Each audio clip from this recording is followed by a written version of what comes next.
Лицензияны ким берет?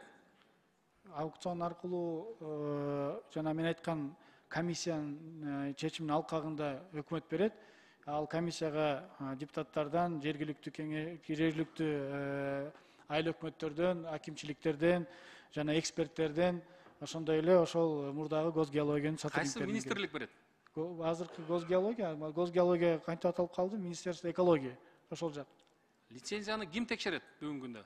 Бүгүнкү күнү мурда экотехинспекция болуп бөлүнүп калган эле, азыр кайра буларга кайтарып, бөлөк департамент кылып келишиптир. Кайра эле булар өздөрү текшерет. Бир министрлик берет, бир министрлик кайра эле текшерет, туурабы?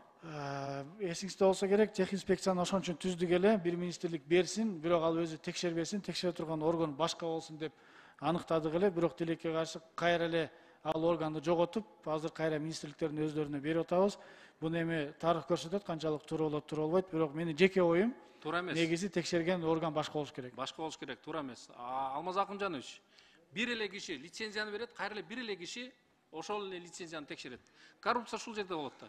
Өзү берген лицензиясын өзү текшербейт да. Бөлүш керек, өзүнчө кылыш керек, экотехинспекцияны түзүш керек. Жакшы иштеп аткан, аябай жакшы иштеп аткан.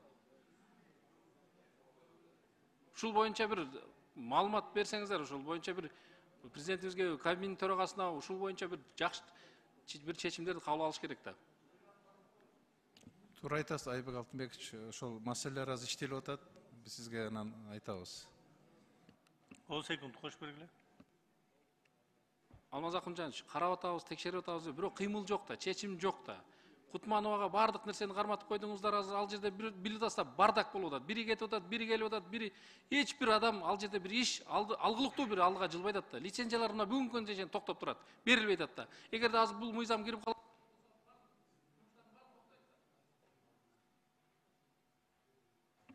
Рахмат.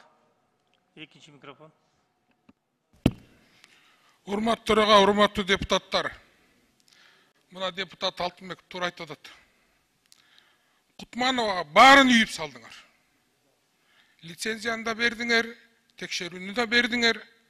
Токойдо охотаны да өзү кылат, лицензиясын да өзү белет, ситести берет, өзү да текшерет. Бул кантип болсун? Бул мыйзамсыз. Радиационный инспекцияны да жоготтуңар, Кыргызстанда радиация жок деп.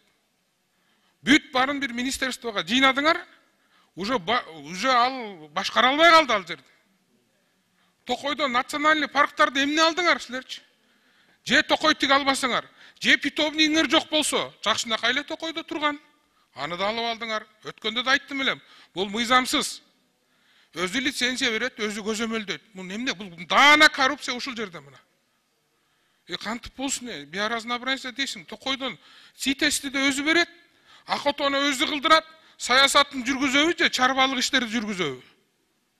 Жоо бирдеме десең эле, тигил бул улам перчатка алмаштыргандай замдарын алмаштырат. Жакында экологияны да, Токойду дагы, моореки кен казууну да жоготосуңар. Айтты койду дебегиле, жазып койгула бир жерге. Чатак чыгат жакында. Рахмат.